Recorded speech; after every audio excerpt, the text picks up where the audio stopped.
Hi, it's Amy. Before I start the show, I want to tell you about something I'm really excited about. We teamed up with Bauer Studios, who you'll hear from this episode, and West Elm for a clever reflection contest. Grand prize is a custom one-of-a-kind mirror from Bauer Studios, plus a $250 gift card to West Elm. And second prize is another $250 gift card to West Elm. A reflection can be physical, like in a mirror, or abstract, like a thought.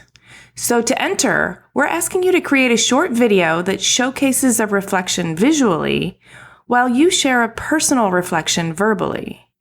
Post your video to Instagram with hashtag #CleverReflectionContest and tag @CleverPodcast, @West Elm, and @Bauer Studios.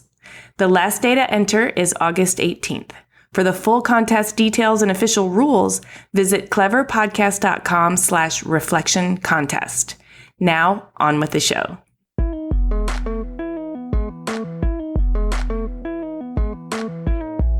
Something comes into our work every once in a while is kind of throwing in an element of surprise, like kind of like a little like hint of something that feels a little bit magical or unexpected.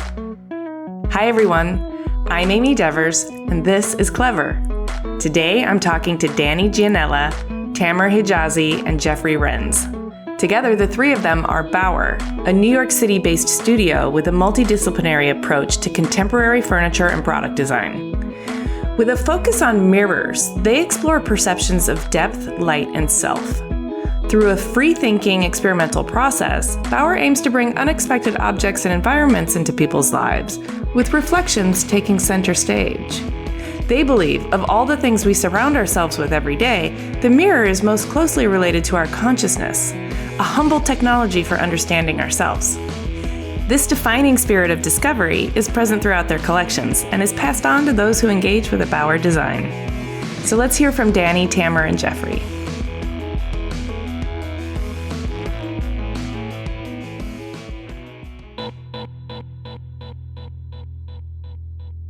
I'm Danny Giannella. I'm the creative director and / design director of Bauer Studios.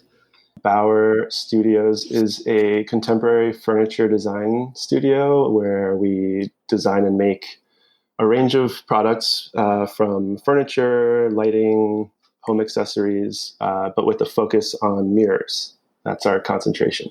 I think it's just the general idea of dreaming up an idea and trying to make it a reality and having fun along the way and trial and error and getting better and better at it. But yeah, just the general coming up with a thought and making it a reality.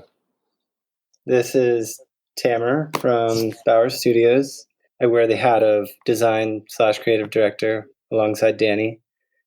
Aside from the love of art and design, I definitely have ADD and I have that creative itch to get, make things.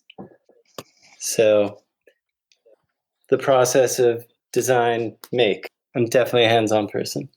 I am Jeffrey Renz. I am the sales and development director. As with Danny and Tammer, we all kind of wear a lot of hats and do a little bit of everything. More on the business side of things. So for the most part, I guess you could say sales, logistics, strategy, financial stuff, partnerships. I get to play a little bit on the creative side as well with photography, marketing, sourcing, occasionally a design project. I guess what drives me is that at heart, I'm a bit of a brand builder. I get energized by just being able to push things forward and make things better and grow the business. I can be stubborn and not very easily content. So this kind of motivates me just to keep going. I really believe in the work that we do, the products that we make, or the services that we provide. It's more than just kind of a company or a product to me.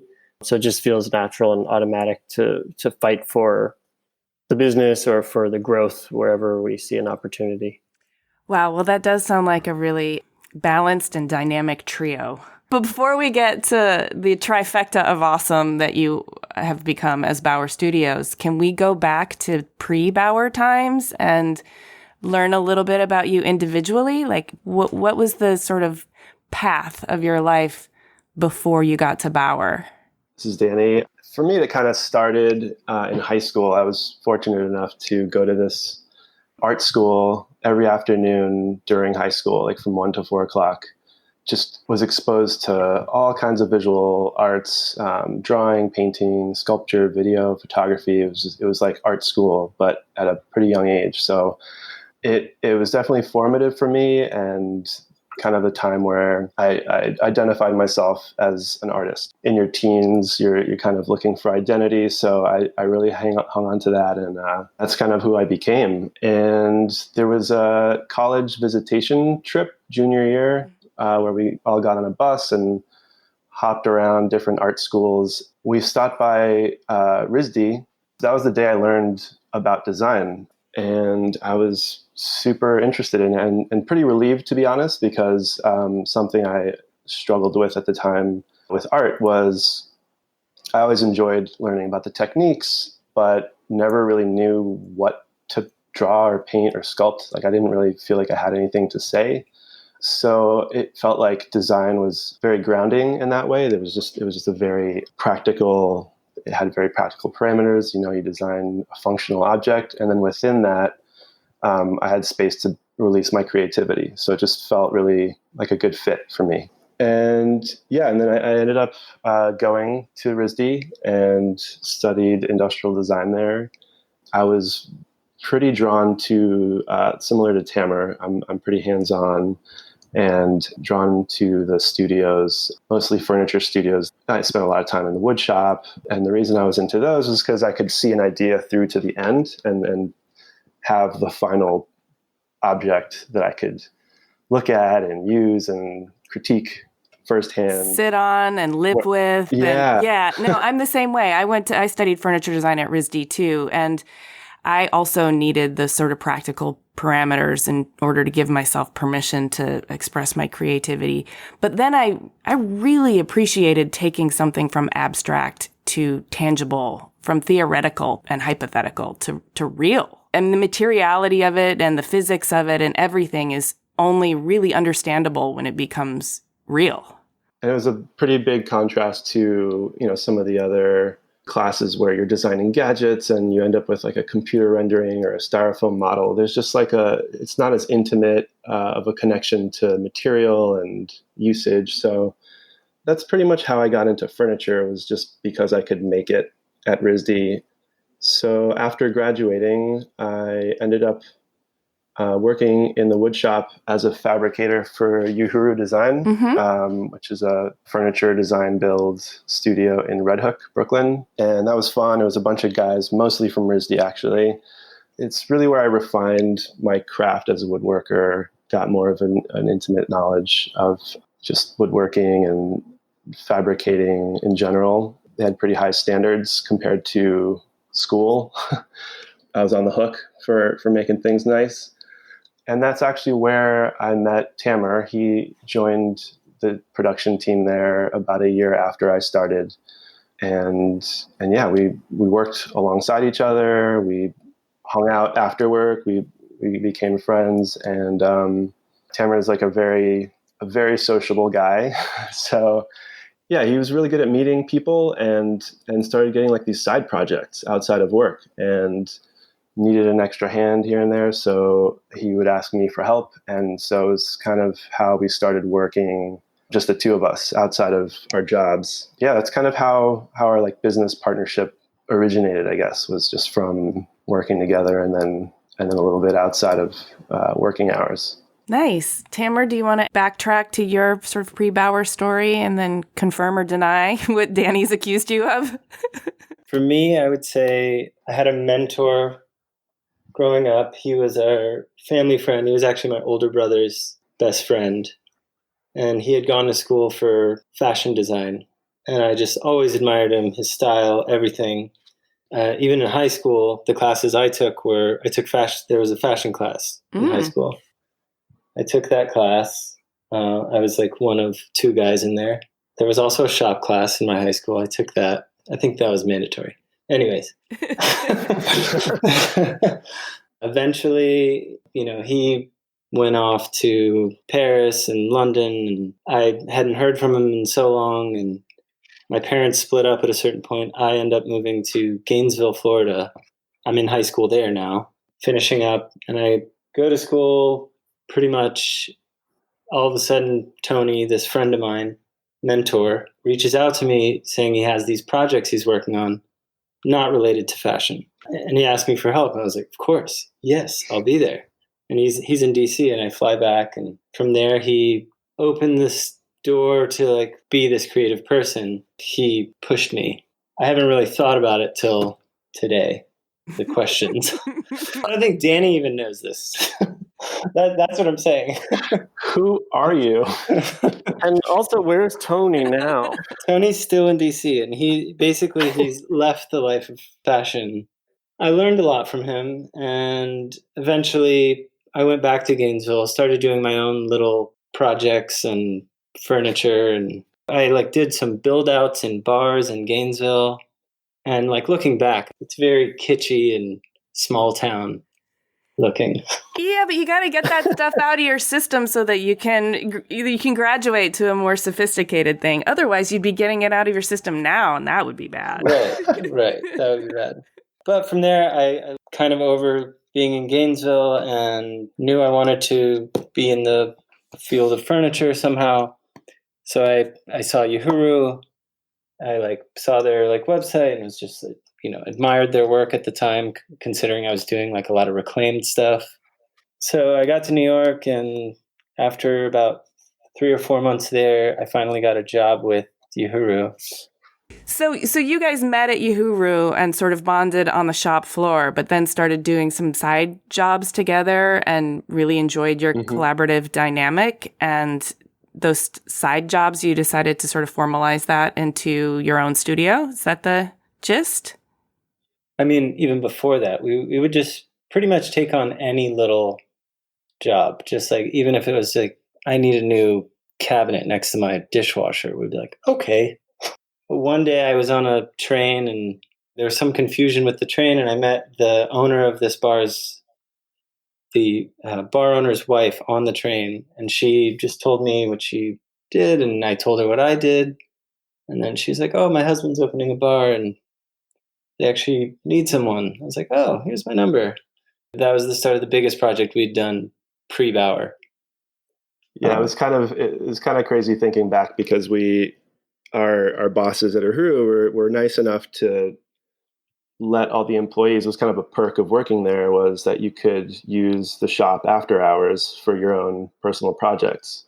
It was an unspoken thing, but I guess it was like, within reason. And, it's for like making a little bookcase or whatever, like little projects. And yeah, little did they know that we were doing this like full on bar build out on nights and weekends. And we spent, I think it was like almost a full summer working on that off hours. And it was a pretty big project for us. It was the first time we had anything of that scope. And when they opened, naturally, people, customers were asking who built it out, who were the woodworkers, because there were some elements in there that kind of stood out. There's some like live edge slab bar and just some other interesting like reclaimed details. Again, it was sort of the vibe of what we worked on at Uhuru, which is why one reason they were interested in having us build it. But yeah, from that came a lot of little jobs that were for people, like custom furniture build-ins. And we were so into that. We're like, oh, this is how you work for yourself. People come to you with something they want and you make it, and you try to make it in a way that you like it and you're proud of it. And then it snowballs from there. But we very quickly learned that, the challenges of trying to satisfy clients who don't exactly know what they want. That's the hardest part. They don't. And you're like, they only know what they don't want, but they don't know that they don't want it till you've designed it. Yeah, and you're young and you're starting out and you want to please them and you want the work, so you're just trying to make it work. And sometimes, 300 emails later, you haven't seen $1 and you're like, wait a minute, what are we doing here? Like what they actually want is this thing that we would never want to even like photograph or show anybody. So right. that was a really good lesson. And in hindsight, I'm sure there are smarter ways of going about that kind of business. We just didn't know how. Mm-hmm. Yeah, the takeaway from that experience was, you know what? If we just design our own furniture, it would just be so clean. Like, take it or leave it. Like imagine if that's how the business worked. It sounds so obvious, but that kind of work takes a lot of upfront investment. Like no one's throwing you money to dream up some ideas, and we sort of had to force ourselves into it by applying for a trade show that we got into, and then we're like, okay, we have a real deadline. We're actually paying to be in this, and so pressure's on. So yeah, that's kind of how we decided to design our own stuff. Well, that sounds like a lovely romance. Really glad I got to participate in this podcast so I could hear this love story. This is more depth than I've heard in a long time. And then are you brought into the fold, Jeffrey, or do you feel like a third wheel, like as they gaze across the table saw? It depends on the day, It depends what movie's on, if it's funny or if it's romantic. Let's hear your backstory, Jeffrey. I guess I have to start in Lakeland, Florida. That's where I grew up. It's a pretty small city, maybe 100,000 people in the middle of the state. It's a great place, but I was ready to go, so I ended up going to the College of Charleston in South Carolina. I was a little bit lost, but I knew that I wanted to do something in business, so I studied that there. And I didn't have much exposure to the creative world at that time, and it wasn't really on my radar or a priority for me. I kind of thought that, I would dream up some invention or like trade stocks on the beach, and that was like a real possibility for me. Obviously, that's not the case. I eventually moved to New York and just kind of bounced around a little bit. I took a bunch of different jobs working in marketing and logistics. And eventually I went furniture shopping with my sister, who was shopping for her apartment. I was kind of helping her pick some things. And it was like a vintage antique furniture store, pretty small company, and kind of became friends with the staff there. And I think it was 2 days later, I had an interview, and the next day I started. And that's where I was kind of introduced to the world of furniture and design. And thankfully, I was able to kind of fuse my business education, not so much my background, but education into that. So, working on marketing and sales and getting to do some photography stuff there. That was a pretty big deal for me. I think that shaped me a lot. So I ended up kind of bouncing down the road and doing some more photography jobs, and ended up working with a set design studio, which at the time I thought was like, that was it for me. I totally loved it. It was amazing. But after a while, I kind of realized that it's just so temporary. We build this like impressive, amazing set, and it's completely destroyed 24 hours later. Yeah, I've done some work like that too. It's kind of heartbreaking. Yeah, it's tough. Yeah. It's tough. I mean, it's really fun. And like the whole production aspect of it is so motivating and inspiring. But in the end, it just gets torn down and it's gone.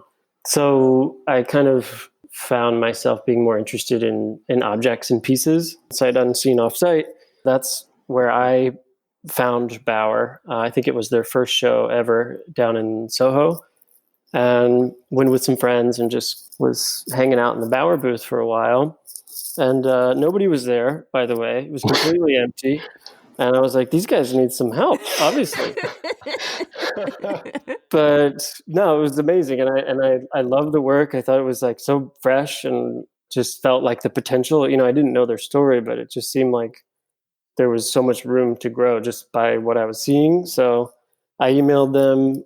I think it took a while, and then we reconnected a while later, had a drink, and I started working with them. And that was, I don't know what year that was, maybe 2015, something like that. So the first date went well. The first date did go well, yeah. I think so. So did you join the team right away and then you create your own role? Pretty much, yeah, I guess you could say that. It was Danny, Tammer, I think one more person, and myself right at that time. we had some workshop space, but we were essentially, operating the office out of a closet, give or take. But yeah, I think the role kind of created itself. I mean, I think I had an idea of what it might become, but it didn't really exist. Like I didn't step into it immediately. But you had a sense of what you could offer. I think so. I mean, they're both such creative guys, and for me to come in with like a little bit of a different mindset where I'm like, wait, where's your Excel spreadsheet? I think that was kind of helpful for them at the same time. Probably. Were you guys grateful that somebody was going to sort of keep things on track? For sure. Yeah, we definitely felt like we weren't ready for a Jeffrey in our relationship. But we knew that we needed, a little more balance, or maybe a lot of more balance in our business to have it grow. But yeah, he just eased into it really naturally, and I think it really helped us grow faster and better. Well, I know I've heard this from a lot of people, and I can admit it's the same for me. When the admin and the monetization and the worry about all the marketing and business stuff starts to mount, I feel less creative and overwhelmed. So having somebody to sort of wrap their brain around that and be the lead on that would seem to me like it would free you two up to have more fun with the product design.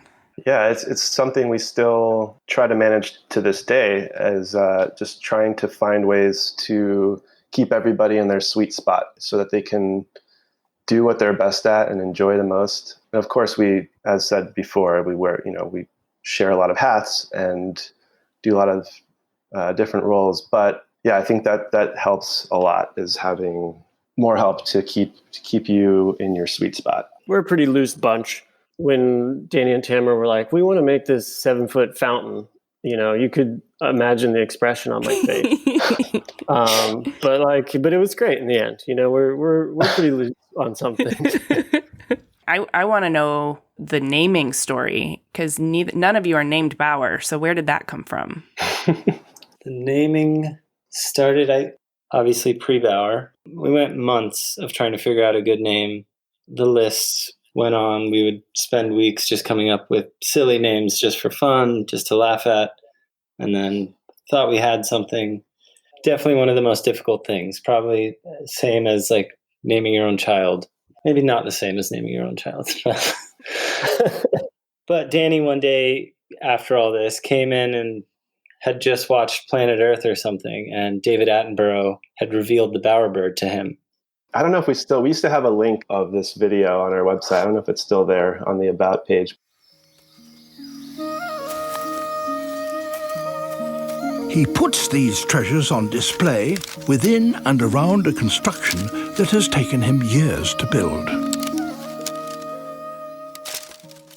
Yeah, so it's this bird that creates these elaborate structures and decorates them with colorful displays of found objects around the forest, and some of them are like perfectly color coded, even though they're a mix of like berries and flowers and trash. It's like the same exact tone of blue, and it was just fascinating. Early on, our first collection of work incorporated some like really bright saturated colors. So also, like, when we were thinking up names, you're literally, everything you look at, you're like, spoon, soap. Mm-hmm. Like, you're just like, can that be a name? And like start combining names. So like, it was definitely in my mind looking for a name.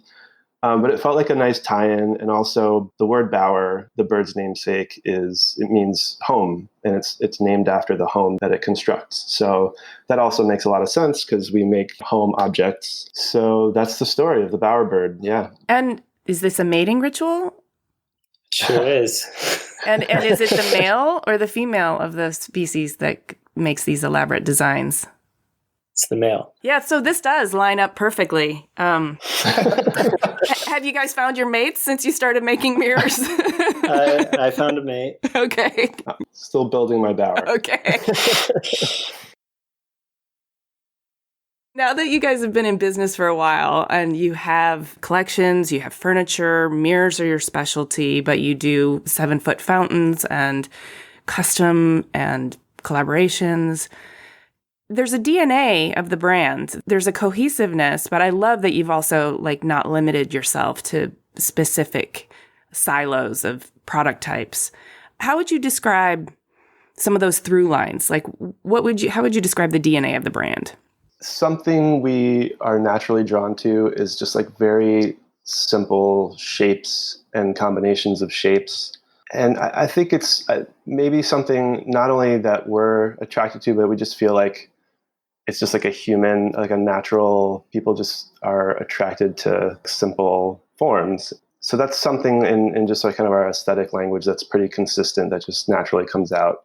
And then other than that, something we don't always do, but comes into our work every once in a while, is kind of throwing in an element of surprise, like kind of like a little like hint of something that feels a little bit magical or unexpected. Early on, we worked with like really high powered magnets. We use them for a few different products to create things that float. There was a chandelier that looked like it was floating in space because it was being pulled up by this magnetic force, and you just couldn't visually see what the hell was going on. Oh, cool. And it was just like a hit. Like when we were showing it in a few shows, people looked like children, like playing with it and looking at it. So I think that was kind of a really early on, like an amazing thing to see people's reaction to these like unexpected things and not quite understanding how they worked. But the form, like from a distance or at first glance, feels familiar enough. You kind of like let down your guard, and it's almost like a setup. And then we kind of hit them with some kind of little surprise. So I would say the marble melt chair is like that too, in that the totally marble is, just for our listeners, it's sort of stretched out like a sheet of taffy and then draped over a brass form in a way that's so unexpected for marble, which is typically only in slabs and planar execution. So it's got this weight, but this fluidity to it, like you can't take your eyes off it. Yeah, that's a perfect example of kind of the latest piece and actually collection, which hasn't been released yet, that melting marble. Just playing with kind of expectations of materials and kind of twisting them around and having people be like, how is that happening? There's an element of humor to it too. I think there's definitely the surprise element, but I think there's almost like a serious humor. Like our most popular product is the archway mirror. And it's like, a somewhat elegant, delicate, fragile, yet huge piece. But at the same time, you can have a lot of fun with it, and it can surprise you, and it can be kind of fun or funny. Like in some ways we've displayed it in the past where it's like an infinite hallway that is a little mesmerizing or something like that. It's a nice way to challenge assumptions and help people do a double take. And also, when you don't take it too seriously yourself, that's infectious. Like people who are drawn to it are reminded not to take things too seriously. It helps to brighten and lighten. Yeah. Definitely. Sometimes you get yourself in way too deep and you have to learn on the fly, and it's sort of horrible while it's happening, but can still end up in magnificent success. Or sometimes you get yourself into a project where, there are happy accidents or unforeseen positive outcomes. Is there one in there that you feel like you really grew from in terms of those challenges and or unexpected positives? There's a couple of good examples. One that I haven't thought about in a while. I think I forced myself to forget when you said terrifying or horrible or whatever the word was. I remembered Tammer was definitely there. I don't know if Jeffrey saw the worst of it, but when we did design this fountain, it was part of this collection for collective design through Sight Unseen. Actually, they were our representation. So we were part of their booth there. And it was our first time being part of this kind of like gallery furniture world. So we really felt like we had to step it up and just like take it to the next level. So we decided to have this fountain that was running water and like pumping water through a cycle of chambers in this pristine, beautiful gallery space. And it might surprise you, but we don't have experience working with like hydrodynamics or whatever it's called. We worked it out, in the studio, and we brought it over. And then when we turned it on, the thing starts flowing up like higher and higher and higher. And it wasn't sucking the water out of the bottom chamber fast enough. to keep all the levels equal. Yeah. It's hard to describe, but It was the essentially the flow rate was faster than the suck rate. If that's Okay. That's physics. that's our level of physics, but we love a challenge. And so I think the show was about to open in like 10 minutes. Like there was a line out the building and it's literally overflowing, and we're like getting towels, and I don't think we had like moving blankets from that we had like unwrapped the other pieces from, and we're just like, I think what ended up happening is we unplugged it, and Tammer like ran to the hardware store and bought like some kind of plumber's putty and like MacGyvered it, and miraculously, like I usually don't believe in miracles, but that was a miracle that it turned on and worked like a charm, and no one saw the puddles, and we must have looked like we had seen a ghost, but it worked out in the end. But that was a scary day. What's the takeaway? Don't test your fountain at the trade show 5 minutes before the show opens. Very relatable takeaway for everyone sure. listening out there. Yeah. I told you about the fountain. I love that there's a voice of reason, but I also love when a MacGyver story has to happen. I mean, that's frequently part of it is you think you got everything dialed in, and then you need to somehow come up with a modified on-the-fly solution. And that's when your brain's really working. Problem solving. How would you say the relationship between the three of you and the studio in terms of the business and the work you're doing, how has it evolved over the years, and what direction is it evolving into?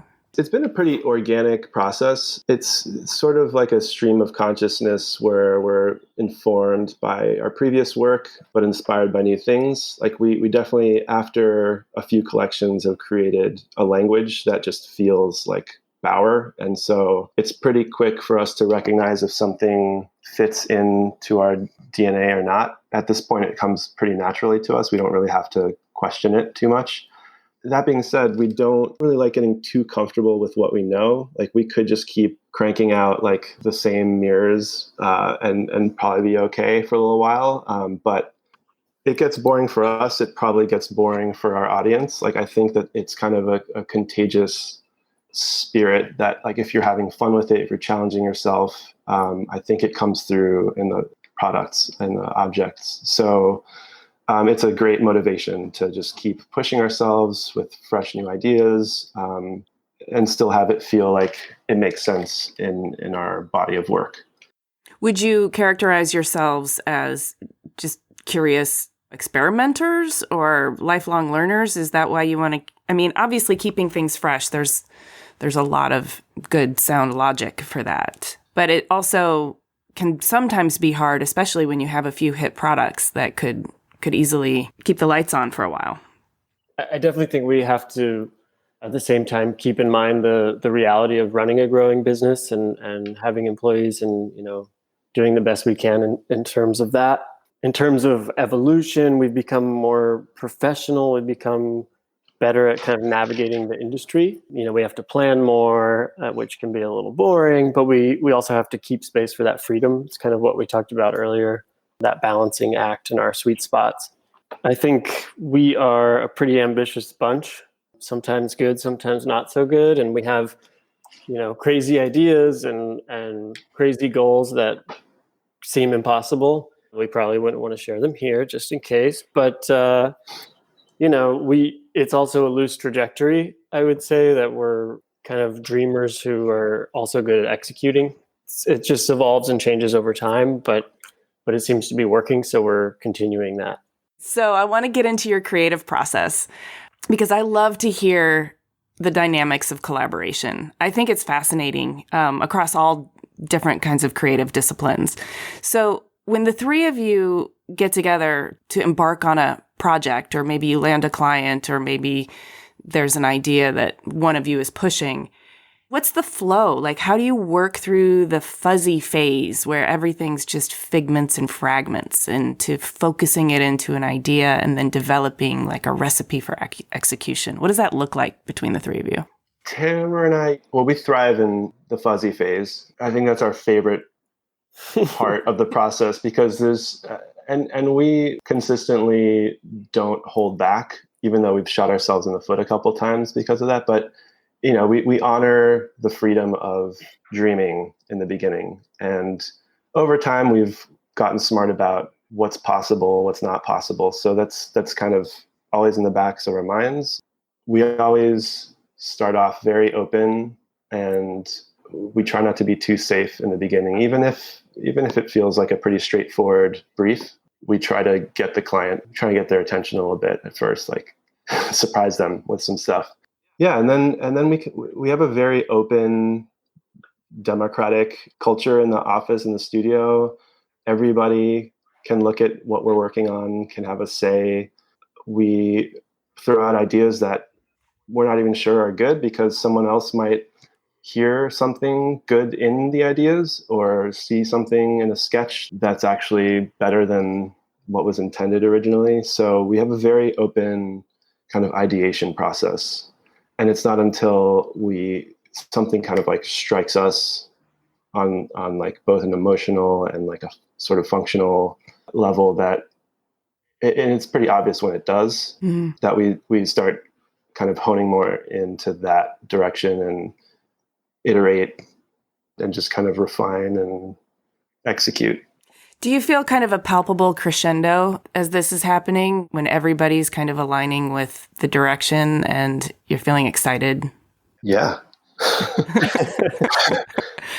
I think what Danny said is right on. Like you just know it when it happens. I think the conversation gets more serious. Tammer definitely will always jump in. He always wants to like fix things and make things. So he's like, all right, so who are we calling first? And like, when you get to that point, you kind of know you're on the beginning of something there. I definitely jump the gun. Oh, that's a cool idea. Let's do it. And then you wait for Jeffrey's reaction. You look at his face, you're like, oh, okay. All right. Yeah, some of our tails wag faster than others at first. Who's the voice of reason? Who's the cautious one? I'm not going to answer that. Jeffrey, for sure. If we didn't have that, who knows if we'd be alive right now. Right. It's not a bad thing. It's a balancing thing. Yeah. Yeah, plus it's 2 against 1, so I have to kind of pull that side of the board. I've read your statements, and you've said that your pieces are a way to connect with your audience. And I mean, we already know that you're arranging things in order to attract a mate, but other than that, what are your intentions for that relationship with the audience? The way I was describing our general aesthetic, I think, keeps things really open in terms of like there's no specific like historical or stylistic references. You don't need to be an educated designer to appreciate our work. We try to keep things pretty simple and universal, but still sophisticated in the details and how they're crafted. So I think that allows for a larger audience, a more diverse audience, to kind of understand and appreciate our work. There are opportunities which have happened now for a second time with West Elm specifically, where we have the opportunity to access a larger audience. We just finished a collaboration with them for the second time, like I said. And that process we were out of our comfort zone because as a small high-end design studio, we're used to kind of having a vision and not really having to worry about producing things at scale, like at large volumes. So in that way, there's more things that are sort of possible, but it's also more costly. And therefore, your audience kind of gets smaller, or people that can afford to buy your pieces. It's a great exercise working with a team like that. Like they're such experts at what corners we can cut, what corners we can't. They have a very specific target price, and the deadlines are real, and so we're working within constraints that we're not used to. But the great thing at the end of the day is, the pieces are much more accessible. Like my friends can buy them, and it just opens up the exposure to a lot more people. So it's gratifying in that way. Yeah, that's exciting. And it gives you enough of experience at that scale that you know your way around it. Tell me about the products that you collaborated with West Elm on. We designed some lighting and some furniture and accessories, and they have a few common themes that tie them together. Some like repeated shapes and patterns. They definitely have the Bauer DNA within them. Yeah, so it's kind of a nice little range of products. I have to say that I appreciate when a company like West Elm collaborates with a studio like Bauer to help reach a larger audience. I think everybody wins in those situations. Hopefully, obviously, if it's a productive collaboration, but that way more people get to experience your work and know who you are. You get to connect with a larger audience, and West Elm gets to, I would say, there's some cachet to being a tastemaker and working with independent studios, but there's also a real ethics behind it, as opposed to just following trends, but actually wanting to support the people who are setting the trends by working together. I like that. Yeah, I would agree with that. We can't really have a conversation now without acknowledging the time that we're in. Global pandemic, obviously, which has made us all really reckon with, I think, ourselves, our systems, definitely our homes, because we've been spending so much time in them. But we're also, facing financial crisis and enormous systemic injustice that needs to be rectified. Hopefully, it's a time of growth and change, but there's a lot of turbulence in the moment.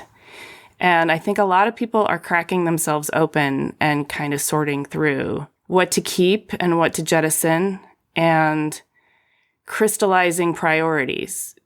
So I wonder if you guys would share with me a reflection on these times or on something you're thinking about for yourself or the world or the future. One thing that I find kind of beautiful about this time, even though it's hard to find beauty in so much disaster and pain, but the fact that so much of it is you can't ignore, and we're all being affected by it. And I know this has been said a lot already, but it really is an amazing thing for everyone to feel like they're kind of in something together. And it feels like cultures are sort of dissolve away. It just feels like we're this like human race that's going through something. And of course, there's a million problems with how we're going about it. But I think there is this sort of sense of unity that's really beautiful, and that I hope we kind of capture in the right ways, and don't forget that, just don't go back to how things used to be, and really like take something positive out of it. And yeah, and like reflecting more inwardly than we ever have. Like before it felt like, with all the systemic issues that are coming to the forefront, like everyone was sort of aware of it, but like, unless it's affecting your day to day, or unless you're clearly doing something to wrong someone else, you kind of coast along. And it's like, it's sort of like you're living in this like matrix, and that there's all these invisible forces around you, but now everyone's kind of being forced to look at their role within these structures and systems, because everyone has one, whether you know it or not, whether you want to be part of it or not, you are. And so I think that's kind of a unique thing that everyone's having to confront within themselves and ask themselves what they're going to do about it. Sometimes it takes a lot of hard, painful truths to create something good. So I'm being optimistic. I love it. And I totally agree with that. I think bones have been broken and healed poorly, and you have to break them and reset them in order for them to heal right. And hopefully they heal stronger than they were before. Yeah. Yeah. Less compromised. It's definitely an emotional feeling around all of it. And to go into depth with it would be a little difficult, but definitely goes beyond racial equality. I mean, the whole world is kind of effed. Figuring out how to fix it, as everyone's saying, learning. And it's true, but that takes a lot of time, and trying to like fix it quickly through social, like acting now. You got to obviously continue to do that. Agreed. I feel like kind of what Danny was alluding to is this moment of uniting on and deciding that we're all going to evolve, and we have to be on board with that. And what you're saying is it's not going to happen. Well, it does. It happens in many small actions, but those actions have to be consistent and aligned with your intentions over time in order for that change to really take hold and get momentum and traction and grow. And it is amazing to see how quickly some things have changed just from people showing up in the streets. Like that's new to me. I didn't know that could happen before, 3 months ago. Things that usually would take years and years to change have been taking weeks. So it can work. Yes, everything moves faster, hopefully. Yeah, I just hope we don't have too much whiplash, like the pendulum swinging too violently back and forth. I guess I would just say for me personally, I think the situation, whether it's the pandemic or the push for racial equality or the economy or any of that, it's all kind of come together. At least it seems like all at once, even though a lot of it's been going on, for a long time. For me, it's just kind of forced me to think about my life a little more simply and a little more slowly about kind of what matters most to me. And I think it may have something to do with the fact that my wife and I just had our first child, but taking a step back and just thinking about family and friends and the general community that we live in and health and happiness and these basic things. Mm-hmm. I feel like when they're at the top of the priority list, it helps to bring out an empathy and equality and inclusion into society. And I hope that this crazy period kind of brings us that way instead of the whiplash that you kind of mentioned. I hope for that too. I think it's possible. I agree with you. I think a lot of people are thinking about their life in those terms. I know for me, community has emerged as an absolute priority. And it wasn't before, because I guess I always thought it would just happen. And now I realize I have to invest wholeheartedly in the community that I want to be a part of. Definitely. Yeah. And I think, a lot of us are still learning what that means or how to invest in a community. Mm-hmm. And, maybe this is the beginning of that for some people, but, if you put your heart into it and you spend some time thinking through it, everybody will be better off a few months from now or a few years from now. Before I let you go, and thank you so much for sharing your story and your studio and those really powerful words with us.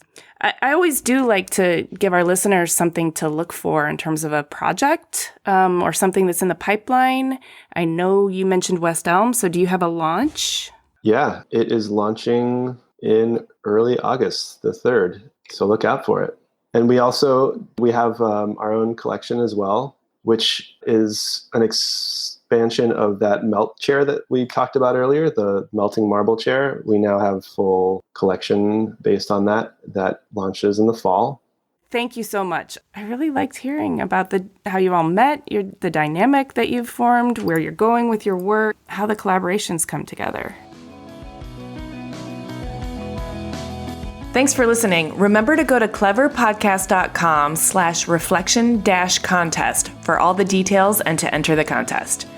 To see images of Bauer's work and read the show notes, click the link in the details of this episode on your podcast app, or go to cleverpodcast.com, where you can also sign up for our newsletter. Subscribe to Clever on Apple Podcasts or wherever you get your podcasts. And if you would, please do us a favor and rate and review. It really does help a lot. We also love when you reach out to us on Twitter, Instagram, and Facebook. You can find us at Clever Podcast, and you can find me at Amy Devers. Clever is produced by 2VDE Media, with editing by Rich Straffolino and music by L1011. Clever is proudly distributed by Design Milk.